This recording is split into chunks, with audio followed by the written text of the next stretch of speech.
අපේ YouTube channel එක දැන්න subscribe කරන්න. bell icon එක click කරන්න අපේ අලුත්ම updates හැමෝටම කලින් දැනගන්න.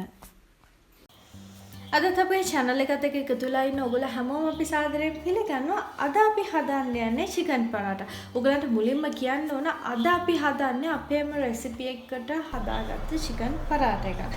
ඉතින් අපි බලමු අපේ chicken පරාටා එකට මොනවද උවමනා වෙන්නේ කියලා.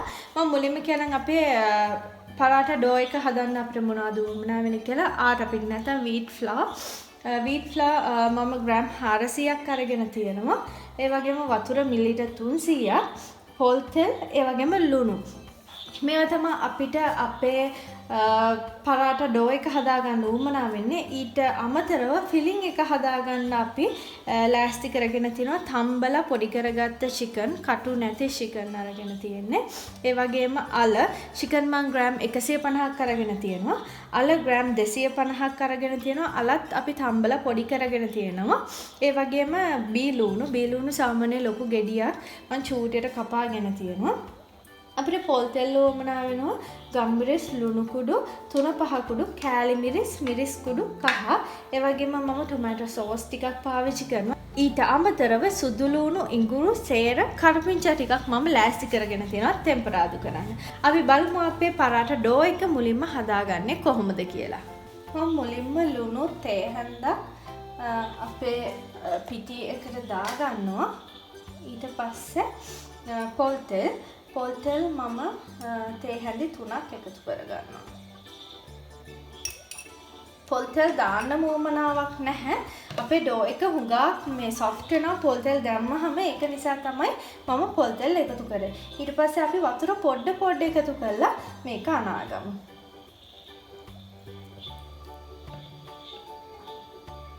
ඔගොල්ලෝ මතක තියාගන්න අපි ඩෝ එකක් අනද්දි එකවර වතුර දාගන්න නැතුව පොඩ තමයි වතුර එකතු කරගන්න ඕන.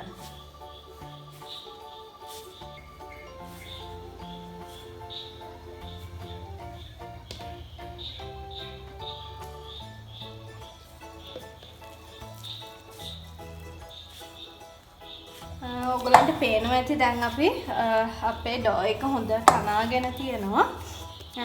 අපි දැන් මේ වෙලාවේ පොල් තෙල් ටිකක් මෙහෙම උඩින් එකතු කරගෙන මේක තව චුට්ටක් අනාගමු.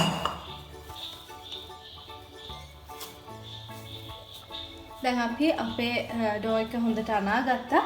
දැන් මේක අපි අපේ ෆිලිං එක හදනකම් විනාඩි 15ක් 20ක් වගේ වෙලාවක් වහලා තියාගමු. අපි මුලින්ම තාච්චයක් ලිපේ තියලා එකට තෙල් මේස හැඳි 2ක් විතර දාගමු. මේ තෙල් ටික රත් වෙගෙන එද්දි අපේ සුදු ලුණු අමු ඉඟුරු ටික අපි මේකට එකතු කරගමු.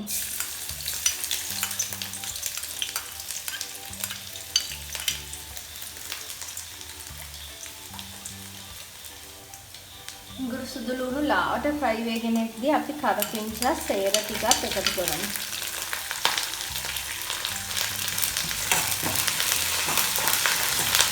අපි මේකටම කහ කුඩු තේ හැඳි කාලකුයි මිරිස් කුඩු තේ හැඳි භාගයක් විතරයි එකතු කරගමු.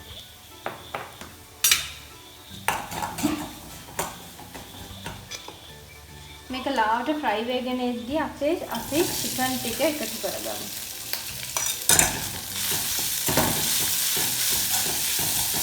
මේකට ලුණු එකතු කරගද්දී ඕගොල්ලෝ ටිකක් සැලකිලිමත් වෙන්න ඕන. ඕගොල්ලෝ තම්බගද්දී එකතු කරන ලුණු ප්‍රමාණයත් එක්ක තමයි අපි මේකට ලුණු එකතු කරන්න ඕන. අපි ඒක හන්ද දැන් අලයි ලුණුයි එකතු කරලා තමයි අපි දැන් මේ ෆිලිං එකට ලුණු ටික දාගන්නේ. ඒ වගේම ඕගොල්ලන්ට කියන්න ඕන මේ උයන එක කලාවක් කියලා මම හිතන්නේ. ඉතින් ඕගොල්ලන්ට මේක ඕන විදිහට වෙනස් කරගන්න පුළුවන්. ඕගොල්ලෝ අල වෙනුවට ඕගොල්ලන්ට මේකට බතලුණත් පාවිච්චි කරන්න පුළුවන්.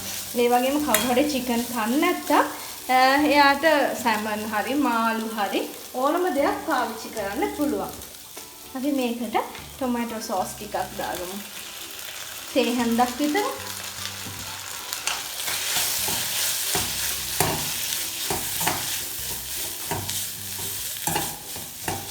මේක මේ විදිහට ෆ්‍රයි වෙද්දී අපි අපේ ලුණු ටිකක් එකතු කරගමු.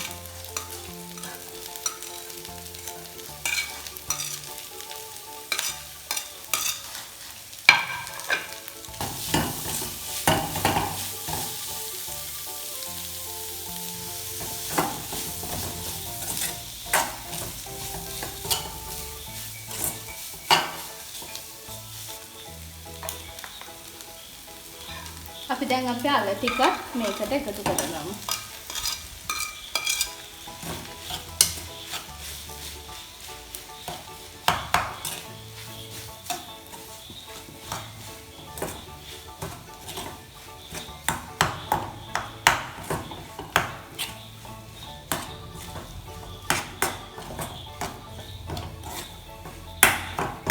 දැන් අපිට පුළුවන් මේකේ ලුණු ටිකක් බලලා ලුණු එකතු කරගන්න. අපි තව තේ හැඳි භාගයක් විතර ලුණු එකතු කරගමු.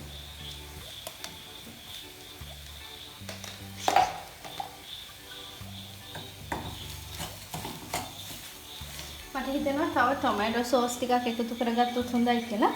මම තව තේ හැන්දක් විතර ටොමැටෝ සෝස් එකතු කරගන්නවා. දැන් අපි කෑලි මිරිස් පොඩ්ඩකුත් එකතු කරගමු මේකට.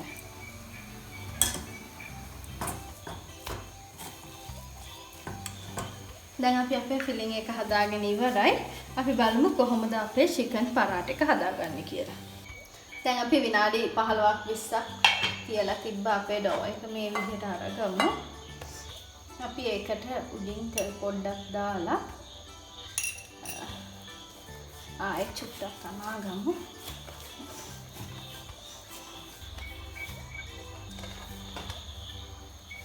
අපි ඊට පස්සේ මේක අපිට අවශ්‍ය ප්‍රමාණයේ කෑලි වලට කඩාගමු.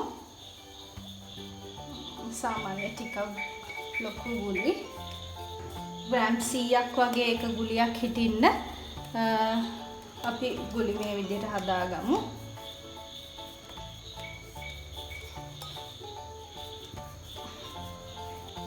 අපි ඊට පස්සේ එක ගුලියක් තියාගෙන ඉතුරු ටික අර භාජනයටම දාලා අපු වහලා තියාගමු. අපි මේ වගේ බෝලයක් අරගෙන අතින් මේ වගේ පොඩ්ඩක් තුනී කරගෙන මෙහෙම ආට පිටි එක පොඩ්ඩක් දවට ගමු. මෙහෙම හැමතැනම දවටගෙන වැඩිපුර ආට පිටි ටික මෙහෙම පිය දාලා අයින් කරමු. අයින් කරලා ඉවර වෙලා අපි රෝලින් පින් එකකින් මේ විදිහට ආයෙත් තුනී කරගමු.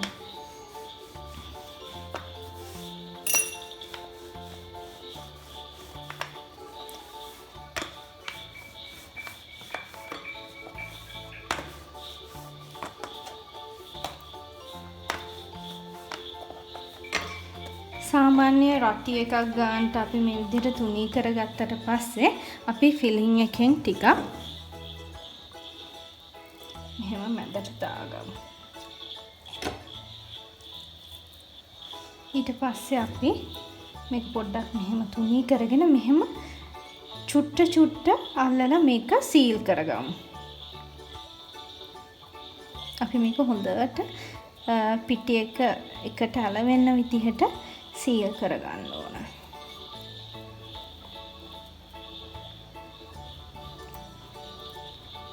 ඊට පස්සේ අපි මේක අතින් මේ විදිහට පොඩ්ඩක් තුනී කරලා ඊට පස්සේ රෝලින් පින් එකකින් ආයි රොටි එක වගේ හදාගමු.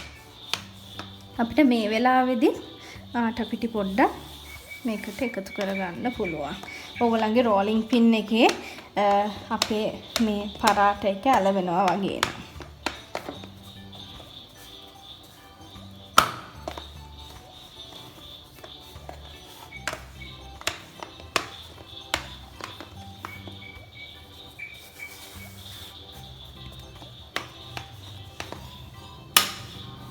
මේ පේනවද? අපේ පරාට එක මේ විදිහට තමයි එන්නේ. අපි මේ විදිහට පෑන් එකක් ලිපේ තියලා තෙල් ටිකක් මේ විදිහට ගාගමු. අපි මේ පෑන් එක තියන්න ඕන හුඟක්ම අඩු ගින්දරේ. ඊට පස්සේ අපි තෙල් ටික රත් වෙගෙන එද්දි අපි හදාගත්ත අපේ චිකන් පරාට එක මේකේ දාලා කුක් කරගමු. තෙල් රත් වෙගෙන එද්දි අපි පරාට එක මේ විදිහට දාමු.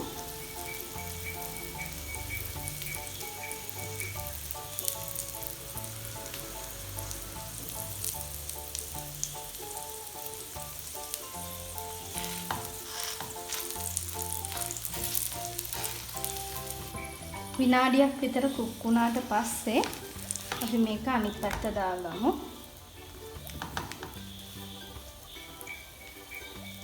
අපි ආයෙත් මේක අනිත් පැත්ත දාගමු. ඔයගලන්ට පේනවද මෙන්න මේ වගේ දුඹුරු පාට ලපේනකම් අපි මේක ලිපේ කුක් කරගන්න ඕන. ඕගලන්ට හුඟක්ම හොඳයි මේ වගේ නන් ස්ටික් පෑන් එකක් නැතුව අපි සාමාන්‍ය රොටි පුච්චන කබලක උනත් මේක පුච්ච ගන්න තියෙනවා නම්.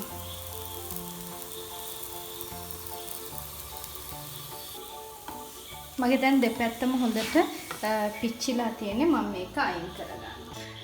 ඔන්න එහෙනම් අපි චිකන් පරාට හදාගෙන ඉවරයි. මේ තියෙන අපේ හදාගත්ත පරාට. ඉතින් ඕගොල්ලෝ මේක හදලා රස කොහොමද කියලා අපිට කියන්න. ඒ වගේම අපේ වීඩියෝ subscribe කරන්නත් අමතක කරන්න එපා. අපි ආයෙත් දවසක මේ වගේ රසවත් කෑමක් එක්ක හමු වෙමු.